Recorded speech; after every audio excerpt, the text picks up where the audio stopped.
Story intro. After 20 years away, an old miner named Elias Boone finally returned to the Montana Valley he once called home.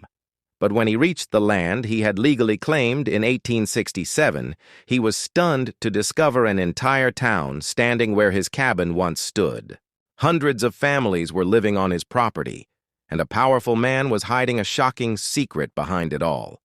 Elias had every legal right to take the land back, but what he discovered would force him to make a life-changing decision. What happened next turned an old miner into a legend of the American West.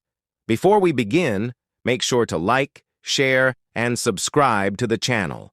Now, let's get started. The old miner returned after 20 years. In the autumn of 1887, beneath a pale Montana sky, an old rider slowly followed the dusty trail toward a valley he had not seen in 20 years. His name was Elias Boone. Once he had been a strong young miner with broad shoulders, steady hands, and a heart full of dreams.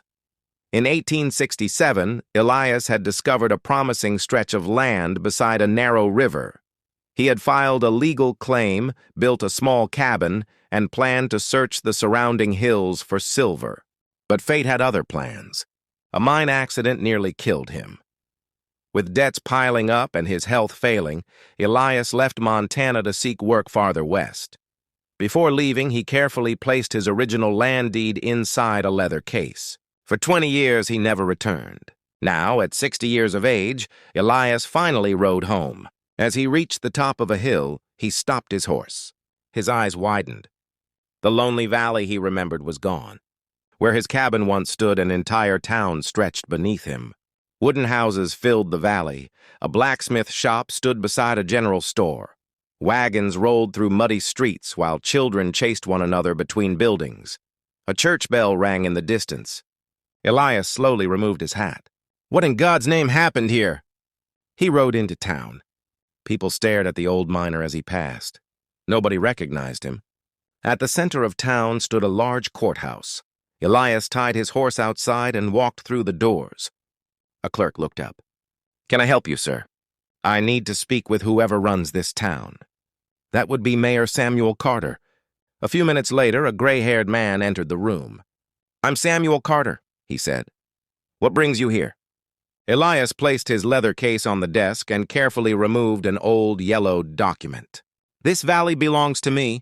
Samuel stared at the deed. His expression changed. Where did you get this? I filed it myself in 1867. The mayor swallowed hard. That is impossible. Elias leaned forward. Why? Because the land was legally sold 20 years ago. Sold by whom? Samuel hesitated. Victor Hale. At the mention of that name, Elias's face hardened. He remembered Victor Hale, a wealthy businessman who had once visited the valley and offered to buy Elias's claim. Elias had refused. Samuel slowly returned the deed. If this document is genuine, he whispered, then almost every building in this town stands on your property. Elias looked through the courthouse window at the families living peacefully outside. For the first time, he realized the truth. He hadn't merely returned to his old land.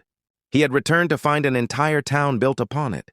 The old miner returned after 20 years. Elias Boone stood silently inside the courthouse, staring at the old deed in his hands.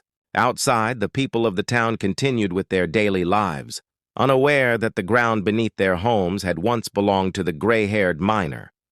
Tell me everything, Elias said. Mayor Samuel Carter sighed.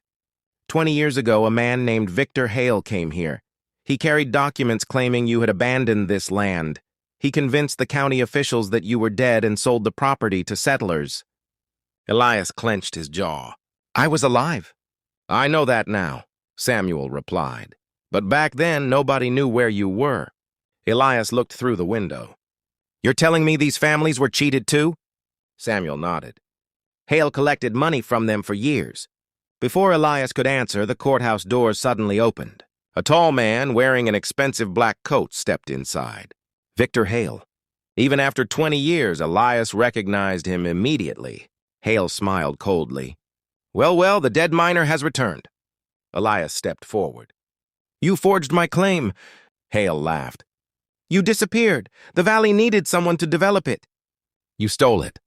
Hale's smile vanished. This town is worth far more now than it ever was when you owned it. You have no chance against me. Elias calmly lifted the original deed. I don't need a chance, I need the truth. The following morning, Elias and Samuel brought the deed before the townspeople. At first, the settlers were frightened. Many believed Elias had come to throw them out, but Elias raised his hand. I did not come here to destroy your homes. The crowd grew quiet. I built my first cabin on this land. I dreamed of finding silver here, but you people built something greater than I ever imagined. Then an old miner stepped forward. Mr. Boone, what do you want? Elias looked toward the hills. Justice. Samuel investigated the county records and discovered several forged signatures connected to Victor Hale. Then they found something even more important. Old mining maps revealed that Hale had secretly known about a massive silver deposit beneath the valley. He had stolen the land because he wanted the silver for himself. Hale was arrested for fraud and forgery. As for Elias, he refused to take the town away from its innocent families. Instead, he created a legal agreement allowing the settlers to remain on the land. Years later, the valley became one of Montana's most prosperous communities. Elias never became rich from the silver. But every morning, he walked through the streets he once believed were lost forever. The old miner had returned after 20 years expecting to reclaim his land. Instead, he discovered something far more valuable. A town that had unknowingly become his home.